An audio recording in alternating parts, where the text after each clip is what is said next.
Good afternoon, everybody, or good whatever time of the day it is, wherever you happen to be. Here in Ottawa, Canada, it is about 3:30 in the afternoon, and it's bright, sunny afternoon, which is really nice. We've had some terrible weather here, cold and snow and all kinds of things. But today it's sunny, and I don't know about you, but I always love the sunshine. So we're here today. My name is Susan Jennings, and I'm the author of the Sackville Hotel trilogy, if you don't already know. And today I'm about to record episode 4 of The Blue Pendant. So here's The Blue Pendant. I think most of you are now familiar with it. The story starts off, it's Anna's journey, and she has just started her job as a secretary and front desk clerk at this Sackville Hotel, and things have been a little bit rocky for Anna, if you remember. And Bill Blaine has rescued Bill Blaine, the sous chef, has rescued her quite a few times now. And Bill and his friend Alex are both working at the Sackville. And this episode is called Friendship. At precisely 1300 hours on Saturday afternoon, Mr. Pickles pulled out his gold watch, grunted, and left the office.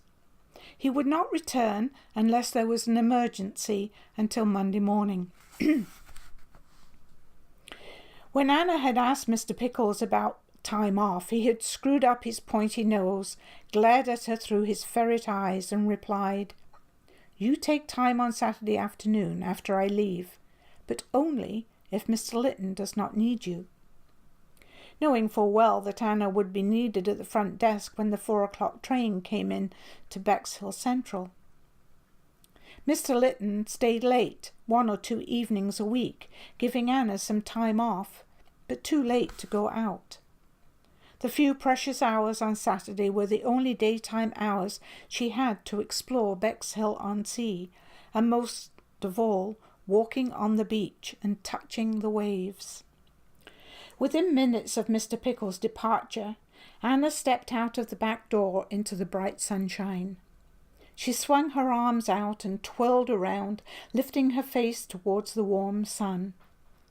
She passed the bench in the courtyard and immediately thought of Bill, who she had only seen in passing since Alex's arrival.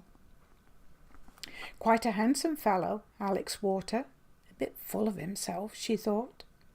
It had not escaped Anna that most of the female servants were falling all over him. Such charm did not interest her, perhaps because she had no interest in marriage. Bill she liked. Talking to Bill was like talking to Charlie, although she couldn't help noticing that her heartbeat quickened when she was near him, and he often showed a slight flush when they bumped into each other. The seagulls screeched above, soaring and swooping. She leaned back, her hand on her straw hat, a smaller and more suitable hat than her blue one. Anna envied the seagulls in their freedom. She moved her gaze to the horizon and almost stepped into the path of an automobile. The loud blast from the horn made her jump back. The driver of a hansom cab had to rein his horse tight as the loud horn and chugging engine caused the horse to rear dangerously. Both drivers shouted at each other, ignoring Anna, who made a quick run across to the promenade and down the steps to the beach. The pebbles crunched under her boots, the unevenness putting her off balance as she picked her way towards the water, avoiding deck chairs and families sitting on blankets. Someone yelled. She turned to see a young man rapidly approaching the water, pulling a white wooden hut about the size of a privy perched on wheels. She could see these huts from her attic window. They provided privacy for changing in and out of bathing attire. Curious to see the occupant, she followed the hut to the water's edge. First, the lady's head wrapped turban style in a navy and white scarf, peered out of the hut, and then she ventured onto the steps. Wearing a loose-fitting tunic of navy blue with white trim around the sleeves and yoke. A small portion of bare leg showed beneath navy blue pantaloons that ended below her knees. Hurriedly the lady joined the young men and women bathers. The wet fabric clung immodestly to their bodies. Anna wondered what the cool water would feel like on her body, but she could never wear such an unbecoming bathing attire. The men's suits were tighter than the women's, and it embarrassed her to see the male contour, something she had not witnessed before. She felt her cheeks flushed and deflected her gaze to the water. The pebbles had turned to sand at the water's edge, and her heels sank as the waves lapped at the toe of her boot. She lifted her skirt as high as she dared, wishing she could take off her boots and stockings and feel the sand between her toes and the sea wash over her bare feet. Pulling her skirts tight around her knees, she squatted down, trailing her fingers through the cool water, amused by the feel of the waves. Daydreaming of faraway sea adventures, she didn't see the large wave rolling in until it washed over her boots and caught the hem of her skirt. Anna jumped up, laughing, enjoying the moment. Her feet remained remarkably dry, but the water had wicked along the threads of the fabric, and her wet skirt slapped uncomfortably against her legs as she walked to the pavilion to find a cafe. The waiter showed her to a small round table overlooking the sea, and she ordered Earl Grey and buttered scones with strawberry jam. And there he was, Bill Blaine, leaning on the railing, looking out at the sea. He hadn't seen her, and she wasn't sure whether to call out or wait until he saw her. Before she could decide, the waiter arrived. As he bent down to place the tray on the table, the wind caught the edge of the tray, almost spilling hot tea over Anna. She gasped. The commotion attracted Bill's attention. "Good afternoon, Miss Neal," Bill said. "We seem to have a habit of meeting in a crisis." He smiled, staring from Anna to the vacant chair. "Mr. Blaine, how lovely to see you. Please, won't you join me?" Anna's fingers went to her hair, which she knew was curling untidily from under her hat. Bill called the waiter over and asked for a second cup and saucer and cake to go with the scones. "Fresh air makes me hungry," Bill said. Anna wasn't sure if he was talking to the waiter or her. She just smiled. "I'm surprised to see you. Is Saturday your day off?" Anna asked, pouring the tea. "I was about to ask you the same thing." They both laughed. "You go first." "Mr. Pickles leaves at 1 o'clock on Saturday, giving me a few hours before the afternoon train arrives." "Me too. Saturday lunch is quiet. Chef allows me to prepare a cold meal, which is served by the dining room staff. I get a few hours off.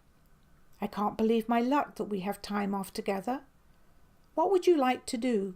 Bill blushed. "Oh, forgive me. I'm being very presumptuous." "I would like to spend the rest of the afternoon with you. I want to explore and to be adventurous." "I'm not sure what adventure there is along the promenade, but we could use our imagination." "Can you see the ship in the horizon?" Bill pointed out to sea. "Yes. I wonder where it sailed from. India or Africa or the Spice Islands?" Anna's eyes lit up. Bill stared at her. She self-consciously tucked one of the wayward curls into her hat. "I like the way your hair curls around your face," Bill said, his cheeks turning even pinker. "You are full of excitement today. I've been worried about you. You seemed unhappy. Is Mr. Pickles difficult to please?" "He seems to be a hard taskmaster."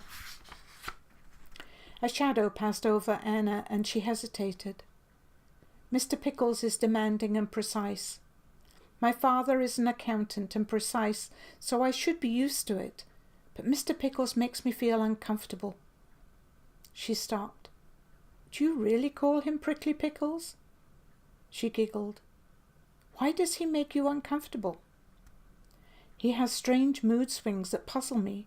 One minute he's angry and mean, and the next he lowers his voice and gives me a smile. But it's an unpleasant smile.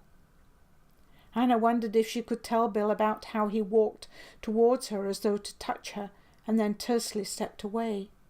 Could she tell him how she felt a dark, sinister sensation sweep through her body every time he approached her desk?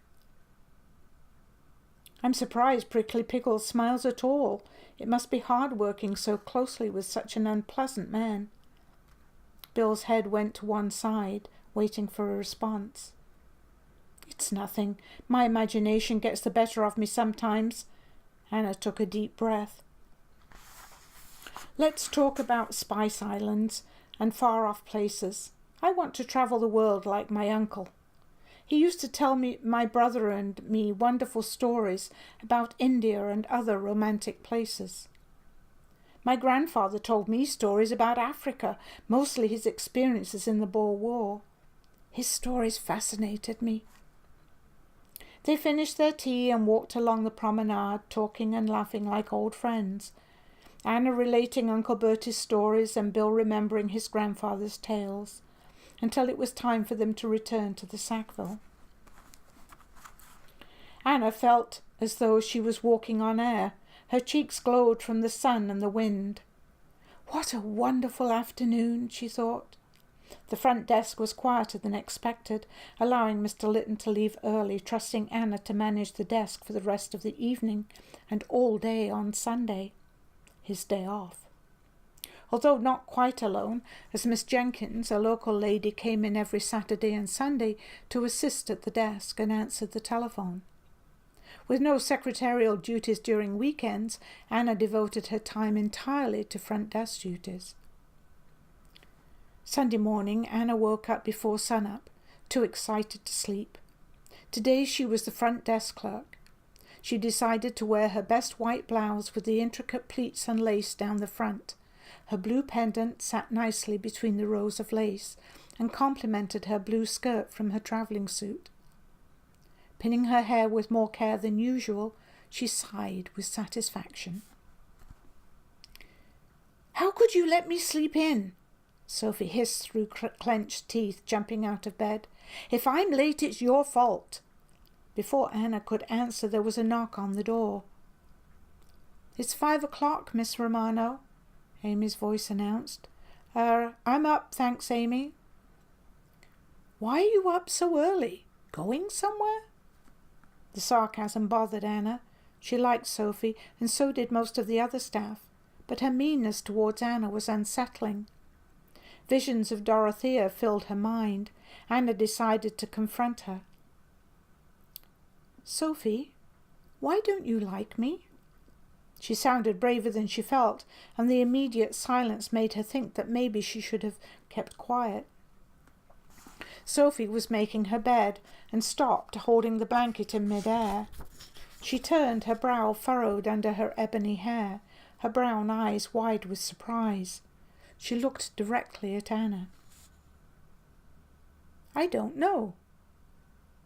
Actually, I think I do like you. You remind me of me when I first started here. You see, I was like you, full of myself, but I didn't want to be here. My family fell on hard times, and being too young to find a husband, I had to find work." Tears filled Sophie's eyes. She took a deep breath. "It meant a lot to me when I was promoted to head housemaid and given my own room. Then you came along with your fancy clothes, airs and graces, reminding me of my family. On top of that, I have to share my room with you." Sophie paused, and Anna saw a smile. "I was jealous when I saw you had a tiny waist." Simultaneously, they both burst out laughing. The ice was broken. Rather than being enemies, it appeared that they had much in common. She wanted to know more about Sophie and her past, now that she felt compassion instead of resentment. George, the night porter, snoozed in his chair near the lobby entrance. His head bent to one side, pushing his dark green cap over one eye. He gently snored through fluttering lips. The rest of his body seemed to be at attention, his white-gloved hands neatly placed at the side of his immaculate double-breasted dark green greatcoat with polished brass buttons and a neat red cord around the sleeves and collar, the Sackville's livery. Anna tiptoed into the lobby, the thick Axminster carpet muffling her steps. She quietly passed his chair to reach the reception counter. It was early, and he wouldn't be expected to unlock the front doors until 7 o'clock, unless someone rang the bell. Anna checked the leather-bound registration book, making sure that no late arrivals had checked in during the night. She then cross-referenced the entries with keys in the cubbyholes. Odd, she thought. Lady Thornton's cubbyhole had several letters in it. Normally the bellboy would deliver messages and letters immediately upon receipt. If the guests were out, they would pick up letters and messages with their room key upon their return. "Morning, Miss Neal," George said, standing and brushing down his coat while clearing the sleep from his throat with a self-conscious cough. "I'd best get the door unlocked. You's up early." "Good morning, George." Anna hesitated. "Lady Thornton has letters in her box. Do you know why they weren't sent up?" "Yeah, the bellboy said she wouldn't come to the door. She's a strange one. Spends her summers here but rarely leaves her room. Other guests complain the dog of hers yaps, and she has a parrot that squawks. Says she's in mourning, though you'd not think it if you'd heard her yell. A right bark she has. Rumour has it that her husband was drowned in the Titanic." Anna looked up from the register. "I saw her at the train station the day I arrived. I know what you mean. I heard her barking orders to the poor porter. The memory of the grand lady dressed in black, the yapping Pekingese and the enormous black hat with its grotesque feathered tentacles made Anna feel ill at ease. You might see her today. She goes to church Sunday morning. I'm off to get myself some kip. Me wife'll have me breakfast ready." Irritated, Anna slammed the register closed, muttering, "This was going to be such a good day. The first time I'm truly in charge, and grand Lady Thornton will spoil it." Anna pouted and stamped her feet in anticipation of a reprimand or confrontation with Lady Thornton. "Good morning, Miss Neal." Alex's deep baritone voice filled the lobby. Anna, aware of her actions, hoped he had not seen or heard her little tantrum. "Good morning, Mr. Walker. What are you doing in the lobby?" Trying to hide her own embarrassment, she sounded righteous. "Dining room staff should be using the service door. If Mrs. Banks catches you, you'll be in trouble." Anna scolded. Alex leaned on the reception counter. "You look lovely today, lassie. Och, those wee blue eyes sparkle when you're angry." "I'm not angry." Anna was intending to sound incensed by his comment, but her ridiculous and involuntary smile said otherwise. He was flirting with her. "Mr. Walker, don't you have work to do?" "Fair lassie, I am but ye humble servant. I shall nae tarry to the dining room." He bowed Shakespearean style, his white apron touching the floor. Anna couldn't help herself and burst into laughter. Another voice came from behind, responding to Alex's drama. "Begone, my lord Don Juan, for this fair maiden be mine." Bill was laughing as hard as Anna. The contagious laugh spread to the young bellboy and the doorman. It had surprised Anna how easily Alex and Bill had drawn her into their friendship. Late in the evening they would sit talking in the dining hall long after the others had retired. When they could all get time off together, they went to the cinema, often making fun of the pianist as the music rose and fell in tempo, attempting to follow the film, but was quite often out of sync with the actions. It wasn't difficult to see the strong bond of friendship between Alex and Bill, a bond that would be hard to break. Anna had never experienced such a friendship, but she realized that, even in a short space of time, she had bonded with both men. Such friendship, she thought, had the propensity to become fragile. "Mr. Walker, Mr. Blaine, to your post immediately. I will speak to you later," Mrs. Banks shouted, her voice and stance that of a stern teacher. She turned towards Anna. "Miss Neal, concentrate on your work." Anna saw the duplicity, the harsh teacher, the warmth in her eyes and the touch of a smile at the corner of her lips. Anna directed her attention to the guest register. Mrs. Banks was still standing at the front desk. Anna looked up, not sure what to say. "Is something wrong, Mrs. Banks?" No, not at all. But take my advice and be careful around those two gentlemen. Romance between the staff is not forbidden, but it is frowned upon." Anna felt uncomfortable and guilty. She wasn't sure how to respond and decided to change the subject. "Mrs. Banks, there are several messages here for Lady Thornton. I asked George about them and he said she wouldn't answer the door. What should I do?" "I will ask her maid and let you know. Lady Thornton is one of our regular summer visitors. She can be demanding, but her bark is worse than her bite. Her husband drowned in the Titanic last year, and she is in mourning."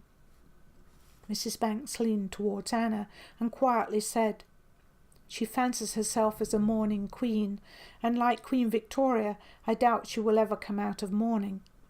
Not because she is heartbroken like the Queen, but because as Lord Thornton's widow she can command sympathy and attention while enjoying a considerable fortune."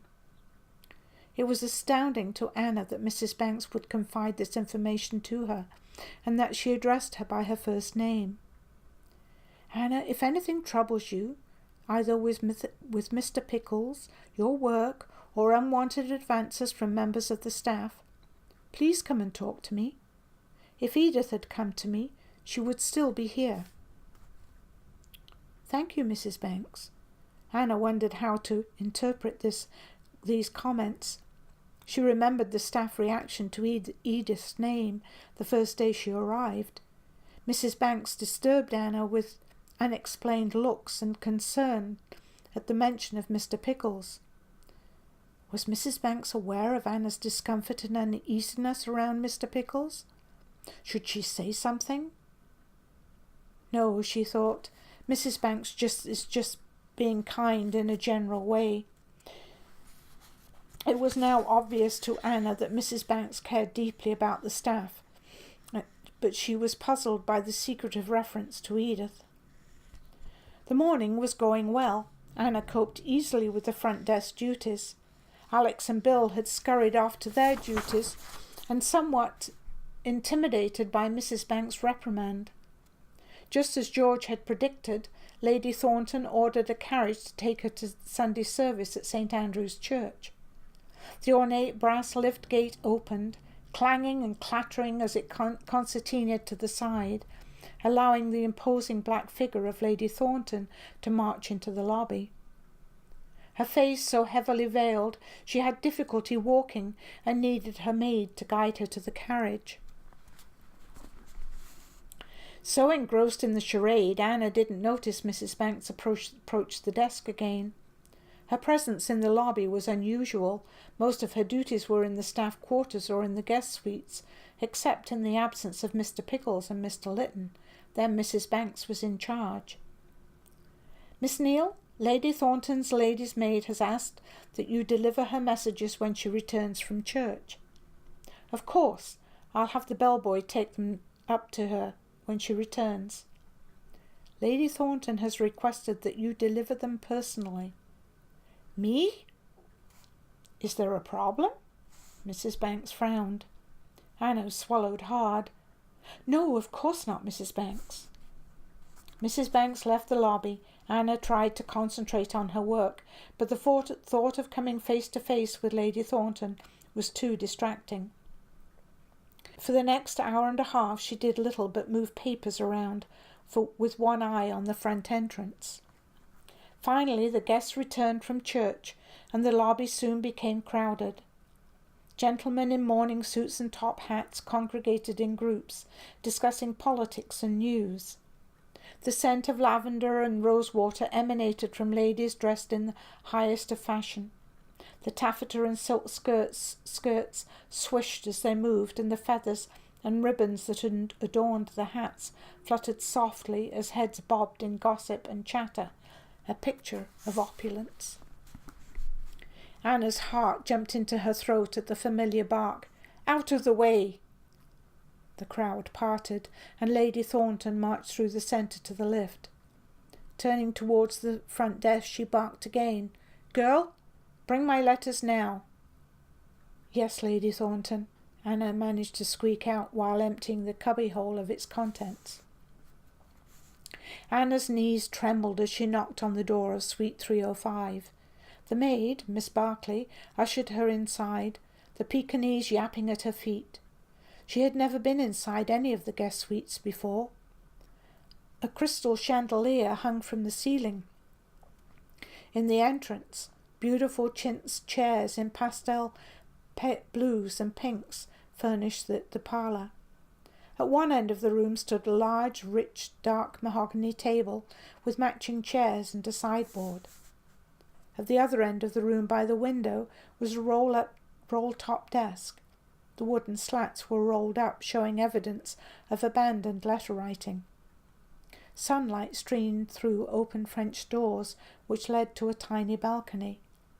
Decorative, but quite non-functional. The matching chintz curtains swayed gently, the breeze filling the room with the fresh scent of the sea. Lady Thornton reclined on a chaise lounge. Her wide, hooped, somewhat old-fashioned black skirt spread neatly across her lap, contrasting with the pastel shades of the chaise, giving her complexion a pallid look of illness. Without the veil and large black hat, she didn't look at all fearsome. Her dark brown hair, peppered elegantly with grey, was neatly pinned in elaborate twists and curls, and held securely in place with a large, intricately carved tortoiseshell comb.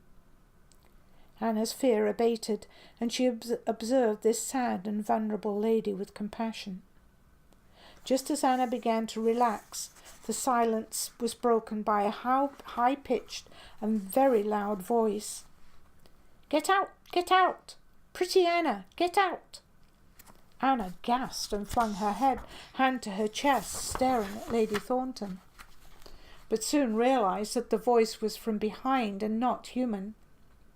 "Stop that, Polly!" Lady Thornton barked.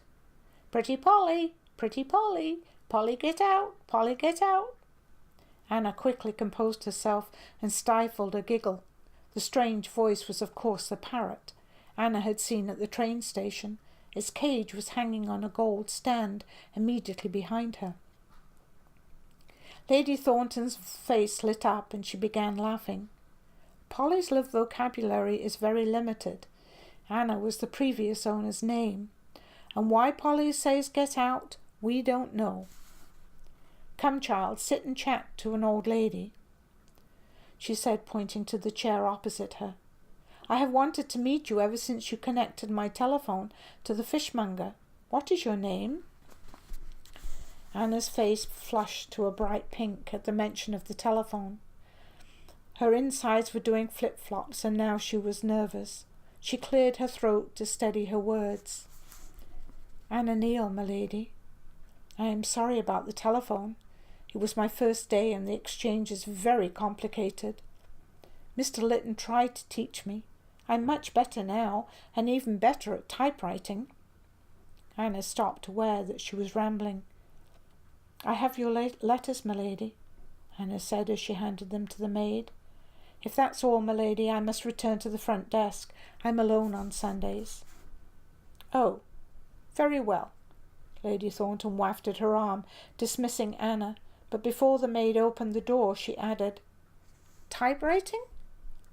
I would like you to write some letters. Barclay will come and get you when I need you." "Yes, my lady." Anna didn't know what else to say. She ran down the stairs to the lobby, wondering what she should do. It would be hard to fit more into her already busy days. And that concludes Chapter 4, Episode 4 of The Blue Pendant. Next week we'll get to see a little bit of the nasty Mr. Pickles. So I hope you enjoyed this episode, and I hope you've enjoyed all of the episodes. And I'll be back in probably a couple of weeks, maybe around the middle of March, with episode 5. So goodbye for now. Have a wonderful week. Bye.